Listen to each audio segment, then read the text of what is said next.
Hello दोस्तों, स्वागत है आप सबका आपके अपने यूट्यूब चैनल एजुका पे। तो दोस्तों, लास्ट क्लास में हमने प्रेजेंट टेंस के एडवांस लेवल तक का स्टडी कर लिया था और आज की क्लास में हम पास्ट टेंस और फ्यूचर टेंस के एडवांस लेवल को कंप्लीट कर देंगे। साथ ही दोस्तों हम समझेंगे कि कंडीशनल टेंसेस और इमेजिनरी टेंसेस क्या होते हैं और कैसे क्या क्या इनके रूल्स हैं। इसी के साथ आज के हमारे टेंसेस कंक्लूड हो जाएंगे। तो इस क्लास को आखिर तक ध्यान से समझें और फिर अपने ऑफलाइन प्रैक्टिस करें बहुत सारे क्वेश्चंस की, एक्सरसाइजेस की टेंसेस से जुड़े हुए। और अगर आपको डाउट हो तो आप हमें बताइएगा, हम आपके डाउट्स को क्लियर करेंगे। तो आइए स्टार्ट करते हैं अपने टेंसेस को।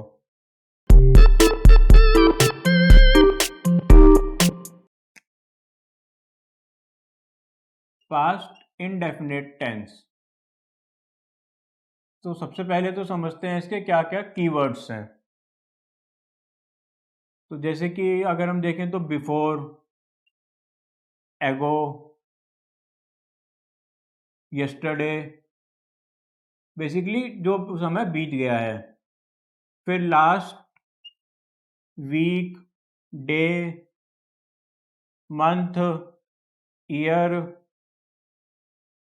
या फिर लास्ट संडे, लास्ट जनवरी। जो समय बीत गया, यानी कि पिछला संडे, पिछला जनवरी या पिछला हफ्ता, पिछला साल। अब इसके अगर हम कुछ क्वेश्चन देखें तो कुछ, अगर इसके एग्जांपल देखें तो I met her in the market last week, they went to Singapore last year.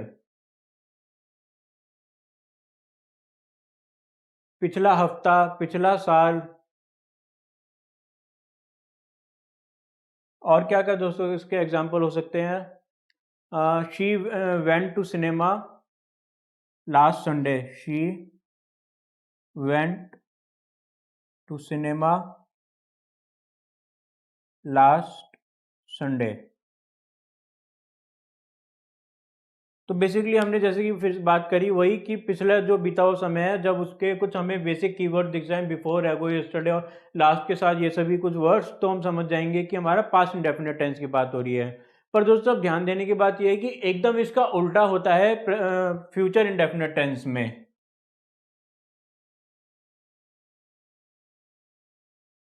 Future indefinite tense में क्या होगा, जैसे उधर था हमारा यस्टरडे तो इधर आ जाएगा टुमारो। उधर था लास्ट तो इधर नेक्स्ट के साथ वही सारे वर्ड्स आ जाएंगे, next day, next week, next month, next year, next Sunday, next फरवरी।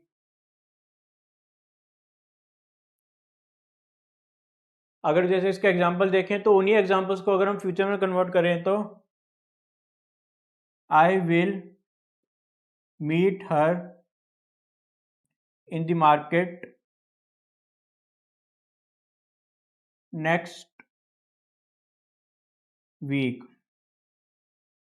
या फिर we will go to cinema next Sunday, they will go to Singapore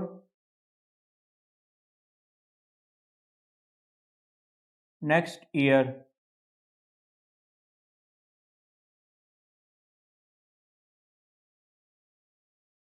जो उधर लास्ट लगाया हमने सब इधर नेक्स्ट में कन्वर्ट कर दिया। या फिर हम ये भी कर सकते थे, I will meet her in the market tomorrow. Tomorrow use कर सकते थे और उधर यूज कर रहे होते हम पिछले दिन के लिए तो यस्टरडे हो जाता। अच्छा, ये हो गया हमारा फ्यूचर इंडेफिनिट टेंस। अब हम बात करेंगे फ्यूचर परफेक्ट टेंस की। फ्यूचर परफेक्ट टेंस का क्या मतलब है दोस्तों? फ्यूचर परफेक्ट टेंस में बस एक बात ध्यान रखनी है कि जो काम हमें फ्यूचर में खत्म होने का इंडिकेशन दे दे वो हमारा future perfect tense.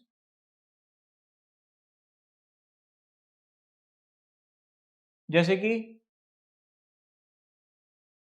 Bye plus any action which denotes end, any time which denotes end of action, कोई भी टाइम जिससे हमें पता चल जाए कि एक्शन इस टाइम पे खत्म हो रहा है, तो वो हो जाएगा हमारा फ्यूचर परफेक्ट टेंस। अब दोस्तों नोटिस कीजिएगा, जो हमने अभी अभी पढ़ा था ना फ्यूचर इंडेफिनिट टेंस में, वही सारे वर्ड्स हम यूज करेंगे, बस उन सबसे पहले हम बाय लगा देंगे। By next week, next day या टुमारो,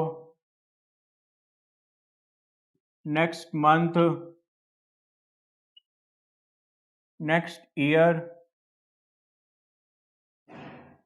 नेक्स्ट संडे, या फिर सिंपली आने वाला 9 o'clock, आने वाले 9, या आने वाला कोई साल 2023। सब फ्यूचर का जो टाइम है उनसे पहले जब बाय लगा हुआ दिख जाए तो हम समझ जाएंगे कि फ्यूचर परफेक्ट टेंस की बात हो रही है। जैसे कि we will have finished our project by next month, या बाय अप्रैल, या फिर बाय नेक्स्ट वीक, या बाय 9 o'clock की। तो पर बात यह है कि आखिर में बाय के साथ में हमें आने वाला समय जब बता दिया जाए कि इस समय में हमारा काम खत्म हो जाएगा, तो फ्यूचर परफेक्ट टेंस लग जाता है। तो अब दोस्तों हमने अभी तक कीवर्ड्स की बात क्लियर कर ली है, और आपने नोटिस किया होगा कि हमने पास्ट टेंस के बहुत सारे छोड़ दिए हैं, जैसे past perfect tense, continuous perfect tense. अब उन सब की हम डिस्कशन करते हैं। उनको हमने छोड़ा इसलिए दोस्तों क्योंकि उनमें हम ऑब्जर्व करेंगे कि एक से ज़्यादा काम हमारे एक सेंटेंस में हो रहे थे, एक से ज़्यादा एक्शंस हम परफॉर्म कर रहे थे सेम सेंटेंस में ही। तो अब हमें समझना ये होगा कि जब ऐसा हो कि दो एक्शंस हमारे काम हो रहे हो एक ही सेंटेंस में, तो कौन से एक्शन में तो हमें कौन सा टेंस यूज करना है। किसी में तो हमें सिंपल पास्ट यूज करना होगा, या किसी में हमें परफेक्ट पास्ट यूज करना होगा, या किसी में कोई और टेंस हमको यूज करना है। जनरली दोस्तों दो एक्शन जब होते हैं तो पास्ट की ही बात की जाती है, पास्ट में दो एक्शन हो रहे हो तभी हमने देखा है कि एग्जाम में इस तरह के क्वेश्चंस आते हैं। तो आइए उनको समझते हैं। अब दोस्तों मान लेते हैं पास्ट में हमारे पास एक टाइमलाइन है, ठीक है। तो टाइमलाइन क्या कहती है कि एक काम जो है चल रहा था अपना नॉर्मली, कंटिन्यू हो रहा था काम, और जैसे ही हम बात सुनते हैं कि काम हमारा कोई एक्शन हमारा कोई कंटिन्यू हो रहा है, तो तभी हम लगा देते हैं सबसे पहले तो पास्ट कंटिन्यूअस। तो इधर तो हमें सोचना ही नहीं है, पास्ट कंटिन्यूअस हमने लगा दिया। अब ये एक्शन हो ही रहा था, बीच में एक नया एक्शन आ गया, एक नया एक्शन आ गया, वो कोई कंटिन्यू नहीं कर रहा, बस एक घटना घटित हो गई है। तो जब इस तरह से एक सामान्य घटना घटित हो जाती है तो हम इसके लिए पास्ट इंडेफिनिट टेंस लगा देते हैं। तो बस वही हमने इधर भी किया है। जैसे कि when I reached home, एक सामान्य घटना, जब मैं घर पहुंचा। he was reading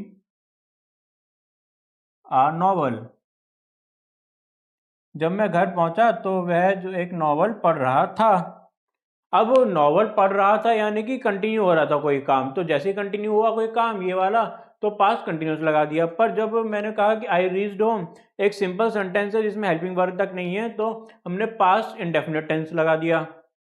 अब इसी में दोस्तों एक और आप सोचिए कि अगर हमें टाइम भी पता चल जाए, जो काम कंटिन्यू हो रहा है ये वाला, इसका टाइम भी पता चल जाए कि ये कब से शुरू हुआ, कुछ इसका स्टार्टिंग का इंडिकेशन मिल जाए, जैसे कि सिंस और फॉर की मदद से। यानी कि सिंस होगा तो किस टाइम से स्टार्ट हुआ, फॉर होगा तो कितने टाइम से जारी है। तो यानी कि हमें पढ़ा हुआ है कि जब भी सिंस और फॉर हो, यानी कि स्टार्टिंग में कोई चलते हुए काम में हमें स्टार्टिंग के बारे में पता चल जाए, तो पास्ट कंटिन्यूअस लगने के बजाय पास्ट कंटिन्यूअस परफेक्ट टेंस लग जाता है। बस सिंपली हमने वही कर दिया, पास्ट कंटिन्यूअस परफेक्ट। अब हमें पता चल जाए कि ये जो बंदा नॉवल पढ़ रहा था ये 2 घंटे से नॉवल पढ़ रहा है, तो कैसे लिखेंगे हम। पहला सेंटेंस तो सिंपल पास्ट ही रहेगा, past indefinite, when I reached home. He had been, हमने कर दिया इसको past continuous perfect. Reading a novel for 2 hours, time mention कर दिया तो हमने पास्ट कंटिन्यूस का पास्ट कंटिन्यूस परफेक्ट टेंस बना दिया है। ये तो हो गई हमारी पहली 2 कंडीशंस। अब क्या कंडीशन है दोस्तों कि 2 काम हैं हमारे पास और दोनों ही चल रहे हैं, यानी कि एक भी काम ऐसा नहीं है कि कोई सामान्य घटना है या कोई काम रुक गया है, दोनों ही काम बराबर चले ही जा रहे हैं। दोनों की ही स्टार्टिंग के बारे में कोई आइडिया नहीं है, दोनों एक दूसरे को इंडिकेट कर रहे हैं, पैरेलल है एक दूसरे के, एक काम चल रहा है तो दूसरा चल रहा है, दूसरा चल रहा है तो पहला चल रहा है। तो दोनों ही केसेस में दोस्तों पास्ट कंटिन्यूस टेंस लग जाएगा, पास्ट कंटिन्यूस टेंस लग जाएगा, क्योंकि दोनों ही काम जारी हैं और दोनों की स्टार्टिंग के बारे में हमें कुछ नहीं मालूम है। जैसे कि while she was cooking, she was singing a song।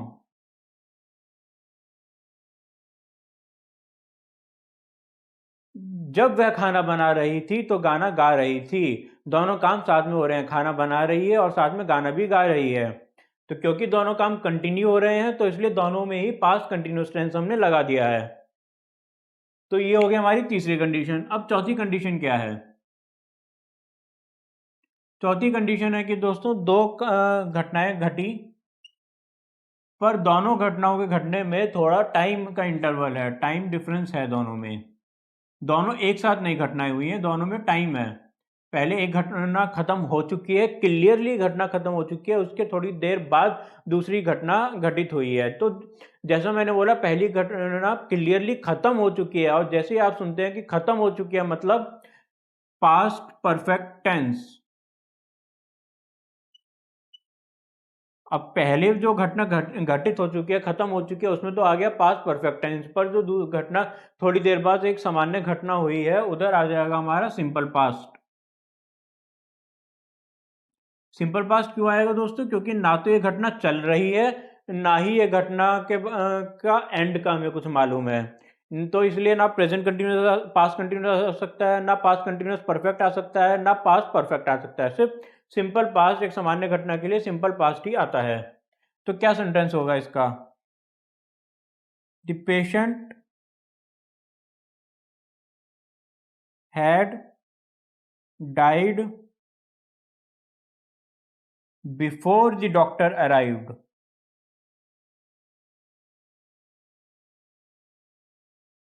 Patient मर चुका था डॉक्टर के पहुंचने से पहले ही।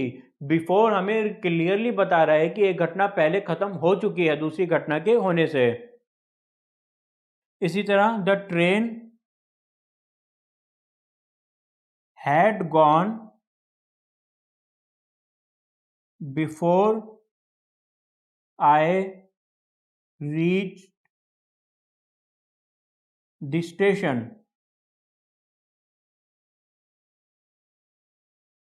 ट्रेन जा चुकी थी इससे पहले कि मैं स्टेशन पहुंचता। बिफोर अगेन हमें बता रहा है कि एक काम पहले ही हो चुका था।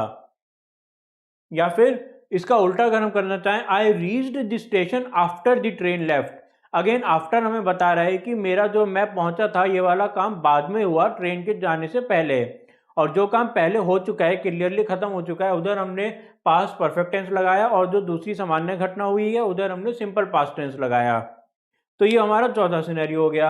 अब एक और सिनेरियो की बात करते हैं हम, कि 2 घटनाएं हुई हैं और दोनों में ही कोई टाइम का डिफरेंस नहीं है, दोनों घटनाएं बिल्कुल साथ साथ हुई हैं, नो टाइम इंटरवल।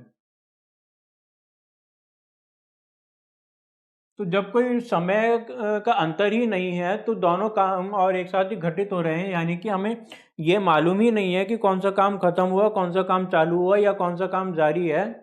क्योंकि अगर दोनों काम जारी हैं तो अच्छी बात है, पास्ट कंटिन्यूस हो ही जाता, पर क्योंकि दोनों काम जारी नहीं है तो कंफ्यूजन है। इसीलिए इस केस में हम दोनों के लिए ही सिंपल पास्ट टेंस का यूज करेंगे।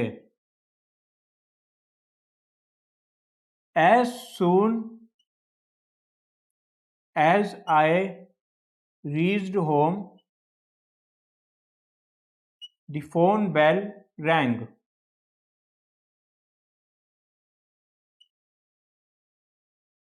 जैसे ही मैं घर पहुंचा मेरे फोन की घंटी बज गई। दोनों काम एकदम जल्दी हो रहे हैं और हमें एज सुन एज से ये बात क्लियरली पता चल रही है कि दोनों काम एक साथ हुए हैं। और क्योंकि दोनों एक साथ काम हुए हैं और काम कंटिन्यू नहीं हो रहे हैं, कि ऐसा कोई इंडिकेशन नहीं मिल रहा है हमको, इसलिए सिंपल पास्ट टेंस हम दोनों ही सेंटेंसेस में यूज करेंगे। तो हमने ये 5 तरह के सिनेरियोज पढ़े, जिसमें पहला तो था कि एक काम जारी है और दूसरा काम बीच में सिंपली हो गया है। तो जो जारी काम था उसमें हमने पास्ट कंटिन्यूस लगा दिया, जो काम बीच में हो गया था उधर हमने सिंपल पास्ट लगा दिया। फिर हमने पढ़ा कि दोनों ही काम साथ साथ जारी हैं, तो क्योंकि दोनों काम साथ साथ चल रहे हैं तो दोनों ही काम में हमने पास्ट कंटिन्यूस टेंस लगा दिया। फिर हमने पढ़ा कि जो पहला सिनेरियो था कि जो काम चल रहा था और बीच में काम हुआ था, अगर चलते हुए काम में स्टार्टिंग में हमें कुछ टाइम का इंडिकेशन मिल जाए तो उधर पास्ट कंटिन्यूस की जगह पास्ट कंटिन्यूस परफेक्ट टेंस लग जाता है। फिर हमने पढ़ा कि दो घटनाएं हुई हैं जो पर दोनों में टाइम इंटरवल का अंतर है, कोई भी दोनों घटनाओं में जारी नहीं है। एक घटना हो चुकी है, उसके क्लियरली बाद दूसरी घटना हुई है, तो जो काम पहले खत्म हो चुका है उसमें हम पास्ट परफेक्ट टेंस लगा देंगे और जो काम बाद में हुआ है उसमें सिंपल पास्ट टेंस। फिर हमने पढ़ा कि दो घटनाएं ऐसी हुई हैं कि साथ साथ हुई हैं और दोनों ही घटनाएं जारी नहीं हैं दोनों, तो दोनों ही हमारे सेंटेंसेज में दोनों ही घटना के लिए हम सिंपल पास्ट टेंस लगा देंगे। तो ये 5 सिनेरियो हो गए दोस्तों। अब इसके बाद हम पढ़ते हैं कंडीशनल टेंसेस।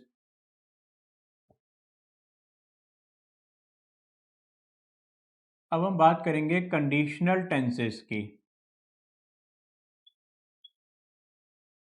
क्या मतलब हुआ इसका, कि जब सेंटेंस में हमारे सेंटेंस में दो एक्शन बताए हैं, पर वो दोनों एक्शन क्या है, दो सेंटेंस के पार्ट हैं, जिनमें से एक पार्ट तो हमें कंडीशन शो करता है और दूसरा पार्ट हमें शो कर रहा है उस कंडीशन का रिजल्ट। तो अब हमें समझना है कि कंडीशन वाले पार्ट में कौन कौन से टेंसेस लगेंगे, और अगर कंडीशन में कोई एक पर्टिकुलर टेंस लग रहा है तो उसकी वजह से रिजल्ट में कौन सा टेंस लगेगा।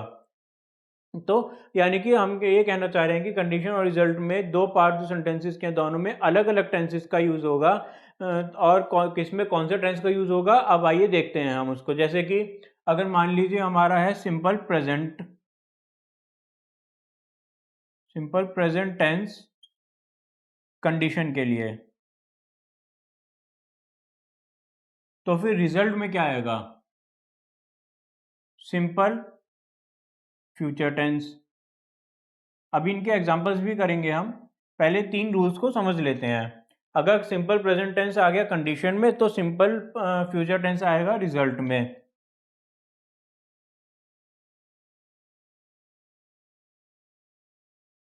अब इसी तरह अगर सिंपल पास्ट टेंस आ रहा है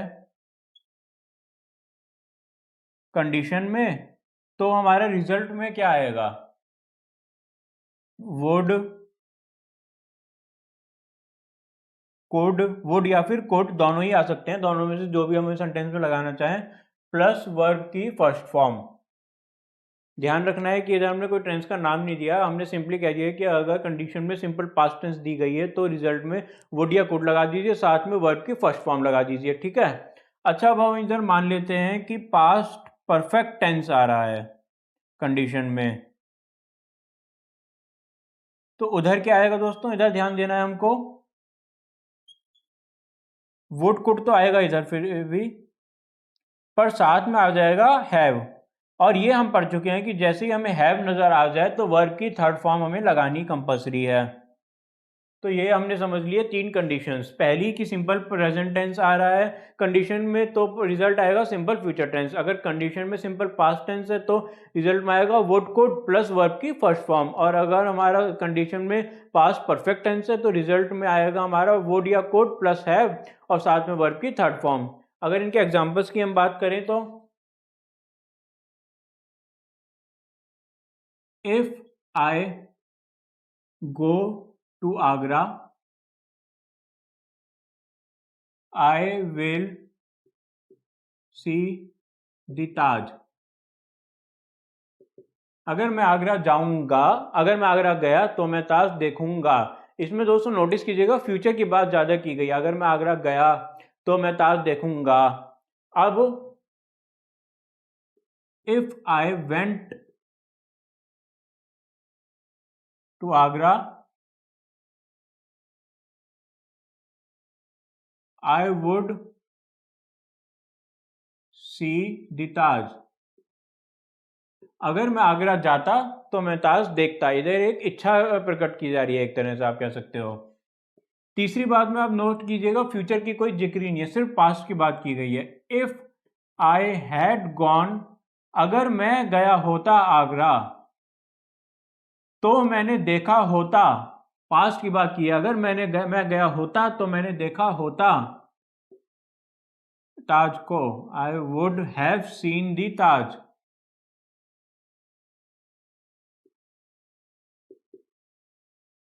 तो ये तीनों कंडीशंस के ये तीनों एग्जांपल हो गए। मुझे उम्मीद है कि इससे आपको कंडीशनल टेंसेस की क्लैरिटी हो जाएगी। बस इतना ही हमको कंडीशनल टेंसेस में पढ़ना है। इसके बाद हम पढ़ेंगे इमेजिनरी टेंसेस के बारे में।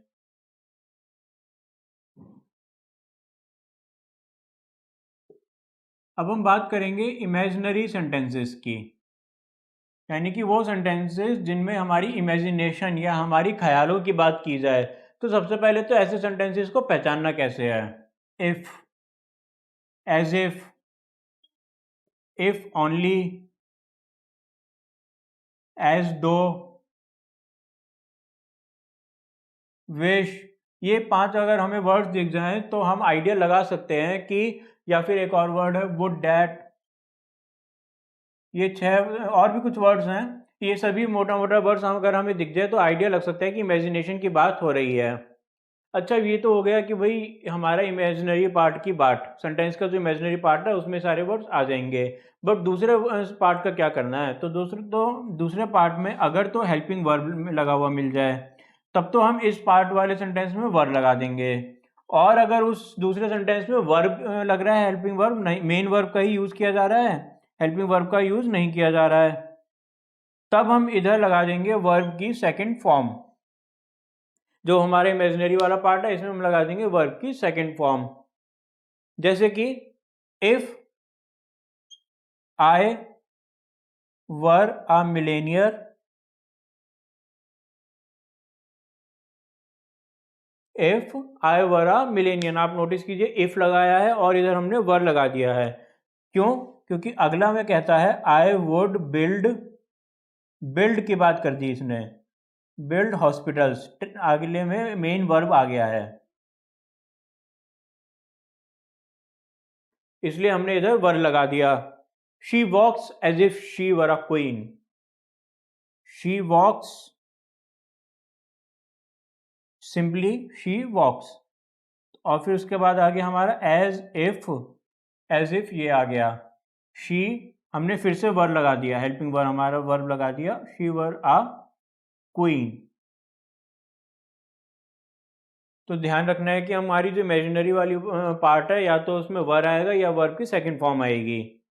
ठीक है, अब आगे हम और समझते हैं कि इमेजिनरी सेंटेंस और किस तरह के होते हैं। अब आपने कुछ सुना होगा, it's time, it's high time, it's about time. इसका मतलब होता है कि समय निकल चुका है। इट्स टाइम मतलब गुस्से से बोलते हैं ना, it's high time, it's about time, कि अब बहुत ज़्यादा देरी हो चुकी है, अब इससे ज़्यादा देरी हम बर्दाश्त नहीं कर सकते हैं। It's about time, it's high time, it's time, तीनों का ही मतलब एक ही है और तीनों के साथ ही वर्ब की सेकंड फॉर्म आएगी। ये बात हमें ध्यान रखनी है। It's high time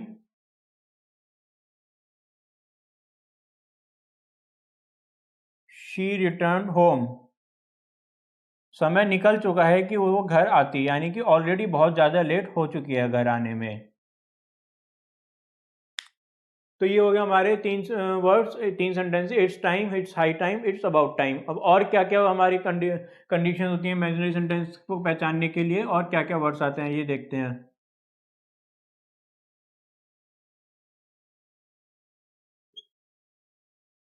had better, had rather, ये दोनों भी वर्ड, ये दोनों वर्ड्स भी हमें रिप्रेजेंट करते हैं हमारी इमेजिनेशन। चाहिए, शुड। इन दोनों का क्या मतलब है दोस्तों? शुड। अच्छा, अब अभी तक हमने पढ़ा था कि जैसी हैज़, हैव, हैड देखें, वर्ब की थर्ड फॉर्म लगा दें, ज़्यादा कुछ सोचना ही नहीं है। पर ये इकलौते दो ऐसे वर्ड्स हैं जिनके साथ हम, अगर ये बेटर के साथ हैड आ रहा है या रेदर के साथ हैड आ रहा है, तो हम वर्ब की थर्ड फॉर्म लगाने की बजाय वर्ब की फर्स्ट फॉर्म लगाएंगे। ये एक इकलौता एक्सेप्शन है और इसमें से क्वेश्चन आ जाते हैं, तो इस बात का आप ध्यान रखिएगा। You had better follow my advice.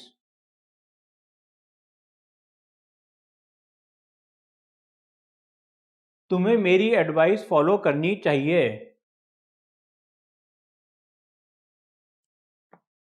You had rather